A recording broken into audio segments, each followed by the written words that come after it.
11 commerce के छात्र छात्राओं, आपको बही खाता यानी बुक कीपिंग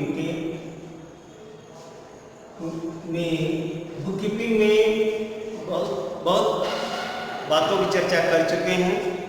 जैसे बुक कीपिंग क्या है, बुक कीपिंग में जर्नल कैसे बनाया जाता है, जर्नल बनाने के कितने नियम हैं, और इन सारी बातों के बाद कुछ महत्वपूर्ण बिंदुओं पर आज हम विशेष महत्वपूर्ण बिंदुओं पर प्रकाश डालेंगे जर्नल बनाने के नियम के संबंध में। आपको ये देखना है और साथ ही साथ जरा समझना भी है कि जर्नल के कुछ वैसे लेखे होते हैं, ऐसे लेखे होते हैं जो एक ही दिन, एक ही नेचर के कई लेखे होते हैं। यदि एक ही प्रकार के अगर डेबिट करते हैं तो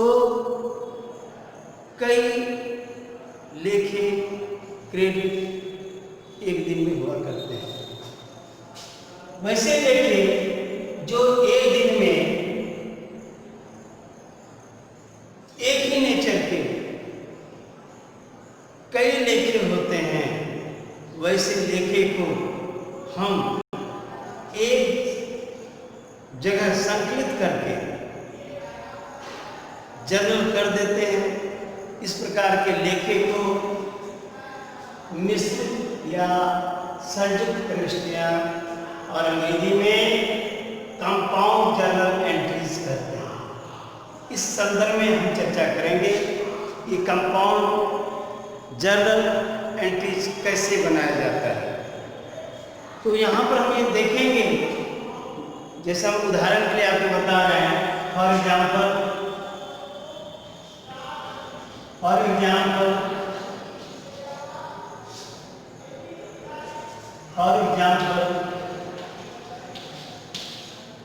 क्या यहाँ पर हम देख रहे हैं, जैसे 2020 जनवरी को 1 जनवरी को हम व्यापार प्रारंभ कर रहे हैं। तो ऐसा हम पाते हैं कि पिछले व्यापार के कुछ डेटर, कुछ मशीनरी, कुछ कैश जो बचा रहता है उसे हम व्यापार में लगाते हैं। तो अगले साल जब हम उसे बैलेंस के रूप में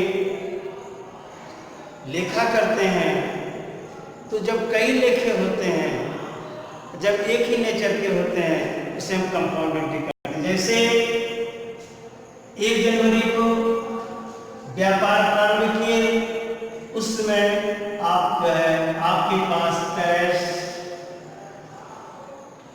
10,000 रुपये का था, डेटर था 5,000 का था, मशीनरी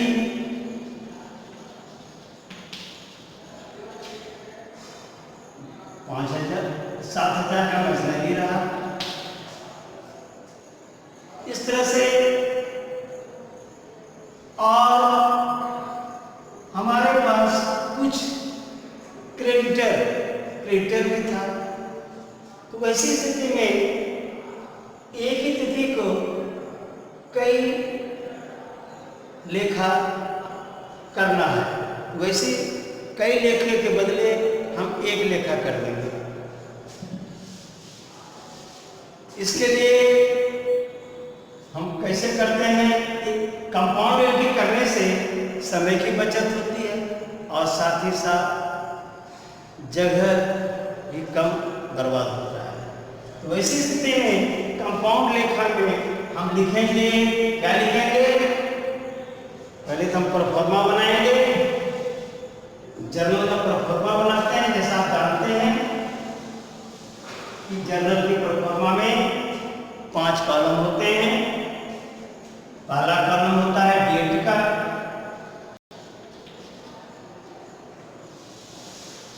दूसरा कॉलम क्या होता है पार्टिकुलर का। पार्टिकुलर्स ये थोड़ा बड़ा बनाते हैं, आपको कई बार आपको बताए हैं, क्योंकि इसमें विवरण जो है सभी मालों के बारे में लिखा रहता है लेन देन का, इसलिए थोड़ा इसको बड़ा बनाते हैं। और तीसरा कॉलम होता है एल, और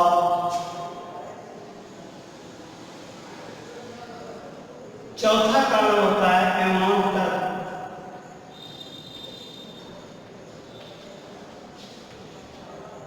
और ये डेबिट का अमाउंट लिखते हैं इसमें,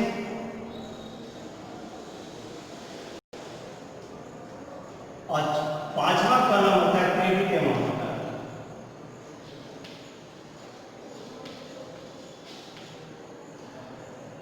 इसको ऐसे अंडरलाइन कर देते हैं।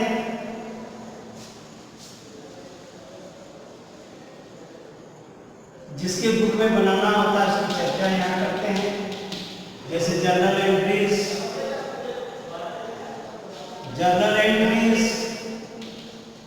इन द बुक्स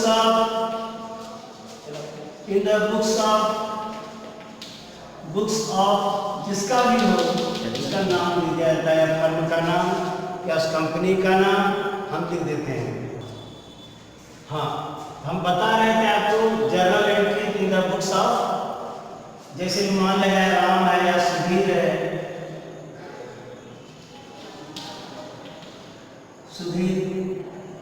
इस तरह से हम कंपाउंड एंट्री के संदर्भ में अभी चर्चा कर रहे हैं। ये बताया कि जर्नल में 5 कॉलम होते हैं, जैसा कि आपको कई बार बता चुके हैं, भाग 3 में, भाग 4 में, भाग 5 में, आज भाग 6 में आपको बता रहे हैं थोड़ा सा विशेष जर्नल के नियम के संदर्भ में कि हम कंपाउंड लेखा, संयुक्त लेखा कैसे करते हैं। जब एक ही नेचर के कई लेन देन एक ही तिथि को होता है, उसको हम अलग अलग ना करके एक स्थान पर लेखा कर देते हैं, उसे कंपाउंड एंट्री या संयुक्त लेखा कहते हैं। जैसे हम व्यापार प्रारंभ कर रहे हैं तो हम देख रहे हैं व्यापार में अगर 2020 का है और 1 जनवरी है, तो व्यापार में हम देख रहे हैं एक ही तिथि को कैसा आ रहा है, क्या आ रहा है, तो कैसा आ रहा है। कैसे काम को आने वाले को डेबिट करते हैं, जैसा हम कई बार बता चुके हैं आपको, और लास्ट में यहाँ पर एलएफ के बगल में डीआरडी। उसके बाद उसी तिथि को हम जब व्यापार प्रारंभ कर रहे हैं तो हम पिछला जो है कैश है, और क्या है मशीन भी मान लिया जाए पहले से है।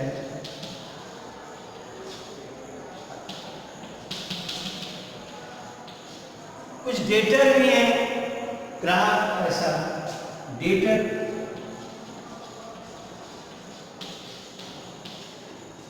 इसे एग्जाम्पल के रूप में बता रहे हैं। आपके पास कैश भी है, आ रहा है, कुछ मशीन ऑलरेडी था वो भी आ रहा है, और डेटर रहा कुछ वो भी आ रहा है। सभी को हम डेबिट एक साथ कर देते हैं। इस तरह से अगर हम 3 बार करेंगे तो हमारा समय और जगह भी बर्बाद होगा। वैसी स्थिति में हम तीन लेखा को हम एक ही जगह लेखा कर देते हैं, इसे संयुक्त लेखा कहते हैं। जैसे कैश आ रहा है, मशीन आ रहा है, एक ही नेचर का आ रहा है, कैश आ रहा है, मशीन आ रहा है, डेटर है, तो सभी आने वाले डेटर कर दिए। और किस रूप में आ रहा है, यानी किसके द्वारा आ रहा है। व्यापारी जब पूंजी लगाता है तो वह व्यापारी अपना नाम नहीं लेता है, क्योंकि व्यापार में लगा रहा है, और वह व्यापार में किस रूप में लगा रहा है, पूंजी। किस रूप में लगा रहा है, पूंजी यानी कैपिटल। और सपोज दैट मान लिया जाए वह 50,000 रुपया अपना कैश लगा रहा है, 25,000 का कुछ उनके पास मशीन है, उसको यूज कर रहे हैं, उपयोग कर रहे हैं, उसके पास 25,000 का ग्राहक था, वो भी है उसके पास। और इस तरह देखते हैं कितना हो गया, 50, 25, 25, 1 लाख। और उसके पास क्या था, क्रेडिटर भी था जिसको हमें देना है। क्रेडिट को क्रेडिटर में लिखते हैं। मान लो क्रेडिटर भी था, पता चला क्रेडिटर के पास 30,000 का था। कितने का था, 30,000 का था। तो बैलेंस क्या हो गया, जो दोनों का डिफरेंस होगा, यानी 50,000, 25,000, 25 यानी 1 लाख। 1 लाख में क्रेडिटर कितना है, 30। तो अंतर कितना आ गया, 1 लाख में 30 घटा देंगे तो कितना बचता है, 70,000। तो पूंजी के आगे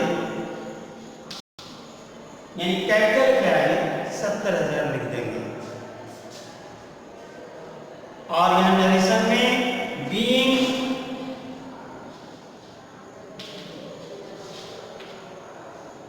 का प्रयोग करिए या सीधे लिख सकते हैं, बैलेंस ब्रॉड, ब्रिंग से बना है ब्रॉड, BROUGST, बीइंग या बैलेंस ब्रॉड फ्रॉम, कहां से है, फ्रॉम कहां से, लास्ट ईयर, पिछले साल से। इस तरह से हम उसका लेखा, संयुक्त लेखा करते हैं। जैसे अगर हम अलग अलग करना चाहते हैं तो क्या लिखते हैं, कैश अकाउंट दिया टू कैपिटल, फिर लिखते मशीन अकाउंट दिया टू कैपिटल, फिर लिखते डेटर अकाउंट दिया टू कैपिटल, फिर लिखते यहाँ पर जो है क्रेडिटर का ही अलग लेखा करते। इस तरह से हम कई लेखा करते, कैश का करते, फिर मशीन का करते, फिर डेटर का करते। इस तरह से तो 3 लेखा करना पड़ता है। तो उन 3 लेखा से बचने के लिए समय की बचत और नियम था, अगर एक ही तिथि पर एक ही तरह के नेचर हो, ये नियम भी कहता है हम 3 लेखा ना करें। समय की बात तो है ही, साथ साथ नियम ये बताता है कि 3 तरह का लेखा, जब एक ही नेचर का हो, एक ही तिथि का हो, तो हम एक जगह लेखा कर देते हैं, उसे हम कंपाउंड एंट्री कहते हैं। ये समझ गए? तो नेक्स्ट हम बताएंगे आपको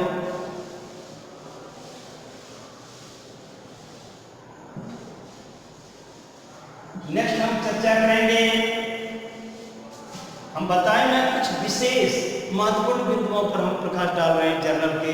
जैसे जनरली रूप से हमने बता दिया, आने वाले डेबिट करते हैं, जाने वाले क्रेडिट करते हैं, खर्च को डेबिट करते हैं, आय को क्रेडिट करते हैं। ये तो इसके लिए 3 नियम भी बताए थे, मैंने कई बार बताया है। जैसे पर्सनल अकाउंट होता है, रियल अकाउंट होता है, नॉमिनल होता है। इन सारी बातों के अलावा भी कुछ बातें हैं जो आपको जानना जरूरी था। क्यों कि इन सब नियमों का अगर आप नहीं जानेंगे तो आगे बहुत तरह की परेशानी हो सकती है, इसलिए इसे बताना आवश्यक है। और जैसे दूसरा है बट्टा, उसको छूट कहते हैं और अंग्रेजी में डिस्काउंट कहते हैं। वैसी स्थिति में जहां बट्टा या छूट या डिस्काउंट की बात आती है, हम बताए थे कि बट्टा या डिस्काउंट उसे कहते हैं जो व्यापार के दौरान व्यापारियों को छूट दी जाती है, उसे अधिक प्रोत्साहित करने के लिए, अधिक माल क्रय करने के लिए हम उसको छूट देते हैं। इसका परिणाम ये होता है वह अधिक से अधिक माल क्रय करता है। या उसे शीघ्र भुगतान के लिए हम छूट देते हैं जिससे कि वह शीघ्र भुगतान कर सके, उसको हम कैश डिस्काउंट। यानी बट्टा जो होता है या डिस्काउंट जो होता है, यह 2 प्रकार के होते हैं। बट्टे कितने प्रकार के होते हैं? 2 प्रकार। एक होता है ट्रेड डिस्काउंट। एक क्या होता है? Trade discount. और दूसरा होता है कैश डिस्काउंट क्या होता है?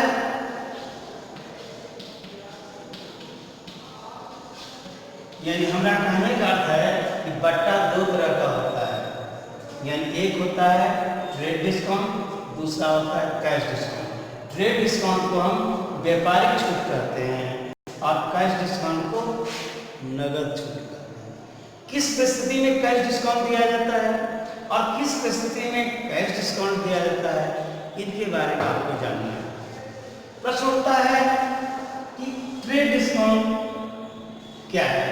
तो माल खरीदते समय, माल को खरीदते समय या बेचते समय जो छूट हमें प्राप्त होता है, जो छूट हमें मिलता है या छूट हम देते हैं, वैसे छूट को हम व्यापारिक छूट कहते हैं। किसे क्या कहते हैं?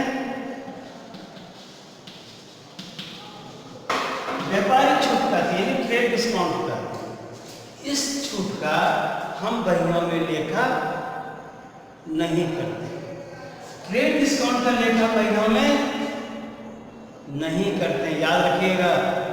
ये बहुत कॉमन चीज है और एग्जाम में पूछेगा कि राम 25,000 का माल 10% डिस्काउंट पर बेचा, तो 10% व्यापारिक डिस्काउंट पर बेचा तो वहाँ पर हम छूट का लेखा नहीं करेंगे, छूट को घटाकर लेखा करेंगे।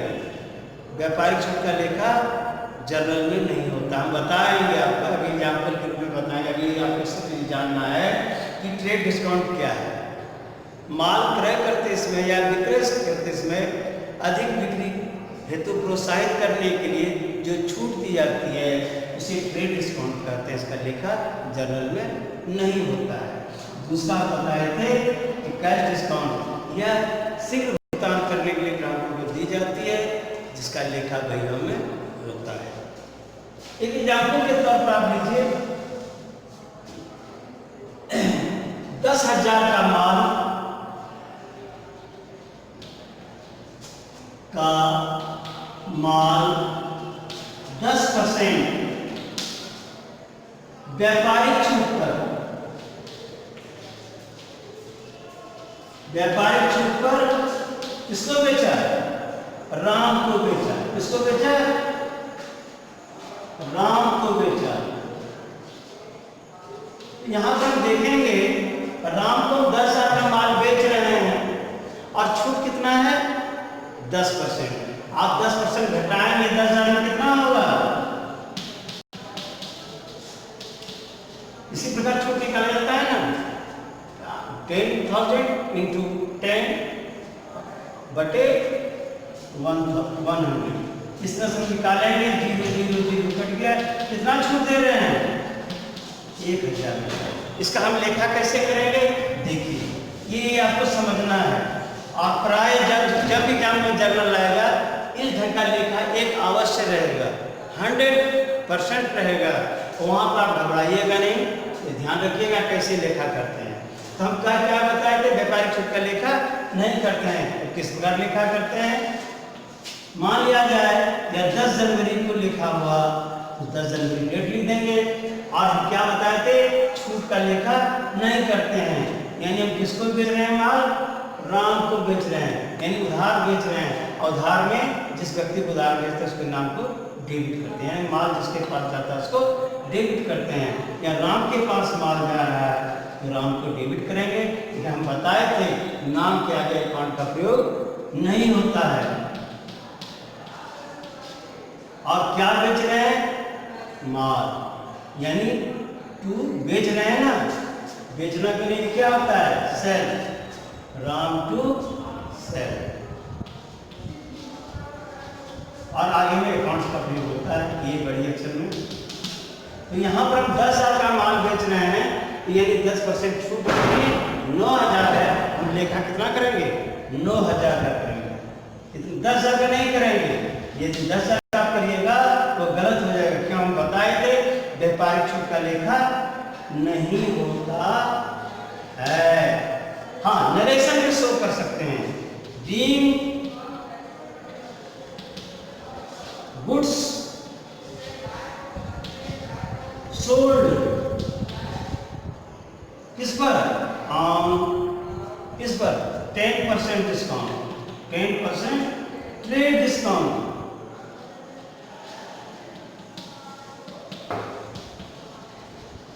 यहाँ आप चर्चा कर सकते हैं, लेकिन यहाँ कोई चर्चा ट्रेड डिस्काउंट का नहीं करेंगे।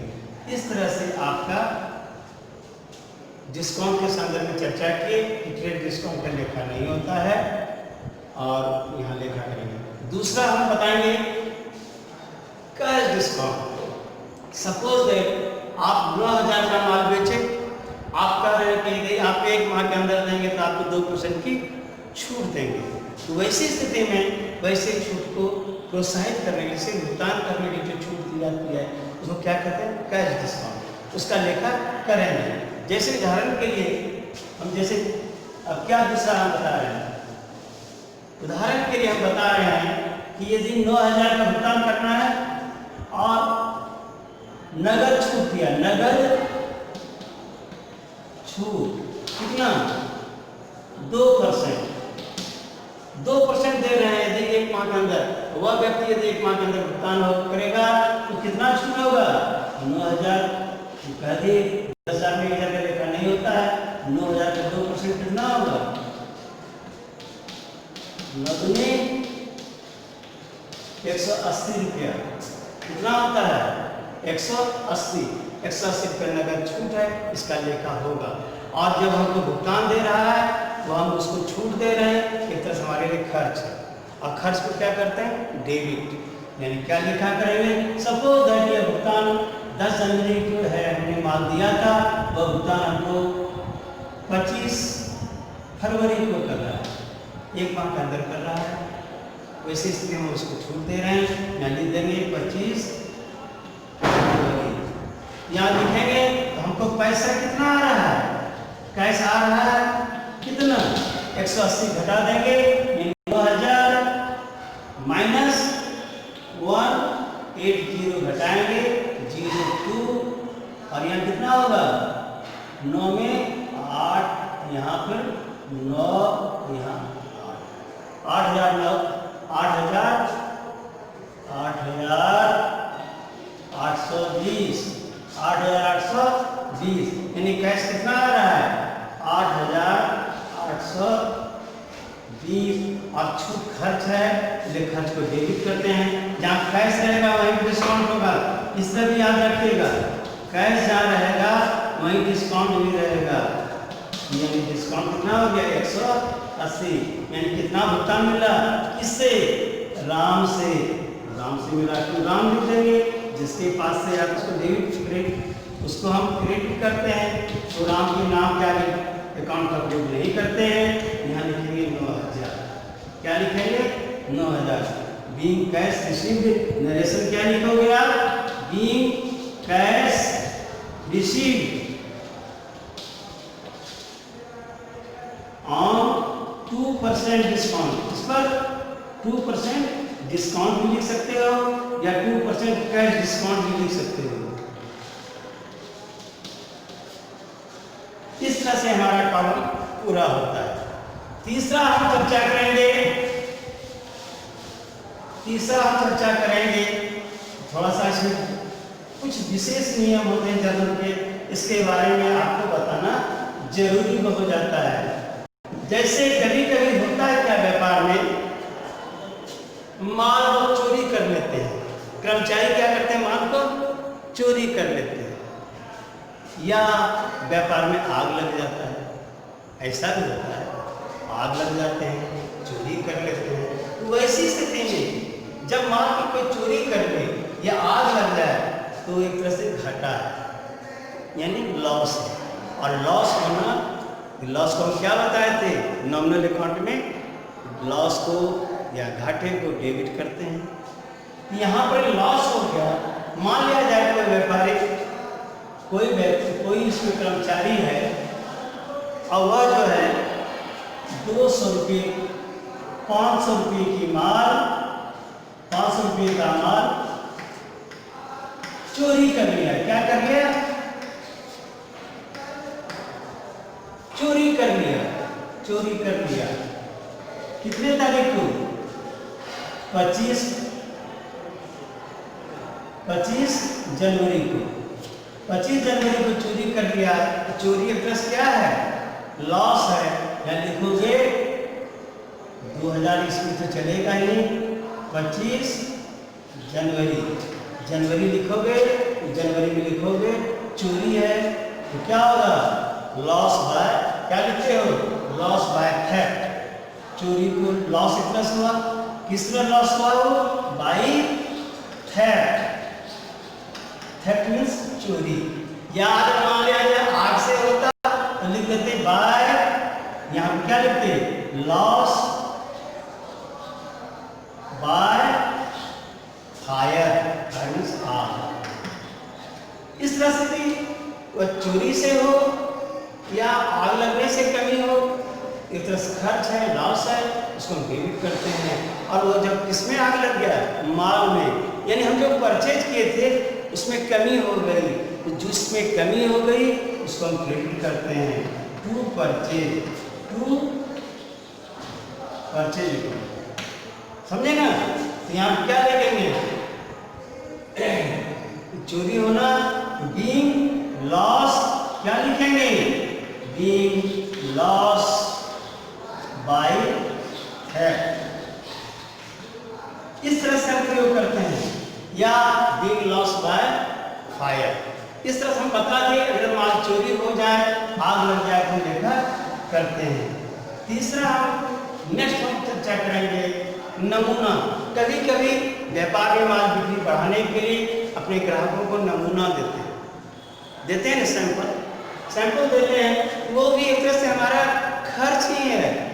हम 1 लाख का माल रखे हैं, 10,000 नमूना में बांट दिए बिक्री बढ़ाने के लिए, तो हमारे लिए परचेज कम हो गया ना, तो कम होना, खर्च होना ही माना जाता है।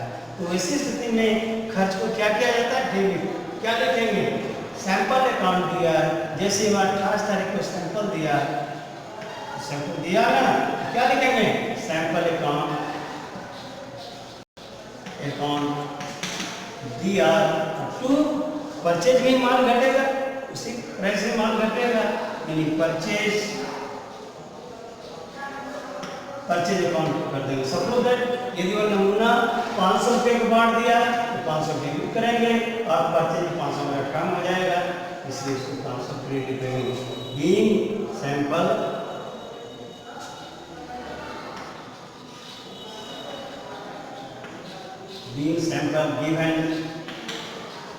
गिवन दिया गया। उसके बाद हम चर्चा करेंगे निजी प्रयोग के बारे में, जो हम पिछले बार भी भाग 5 में कर चुके हैं। निजी प्रयोग के बारे में मैं पिछली बार भी चर्चा किया, पुनः चर्चा कर देता हूँ।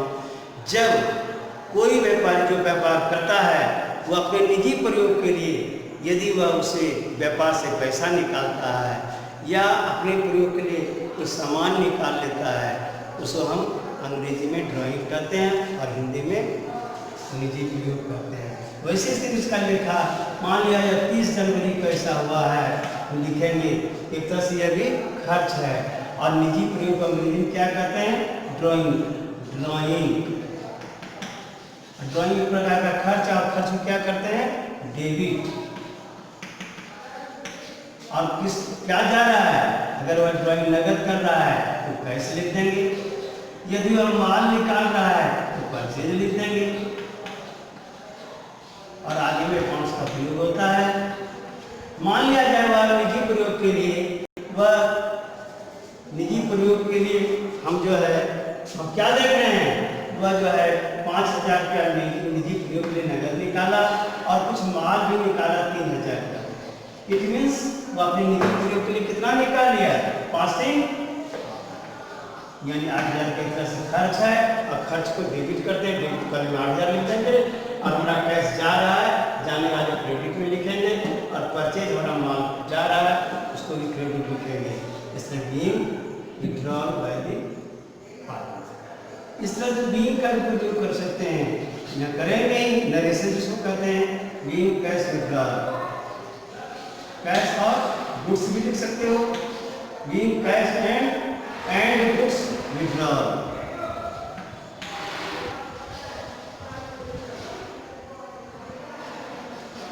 इस तरह से हम आपको बताए मिश्रित लेखा के बारे में, भट्टा के बारे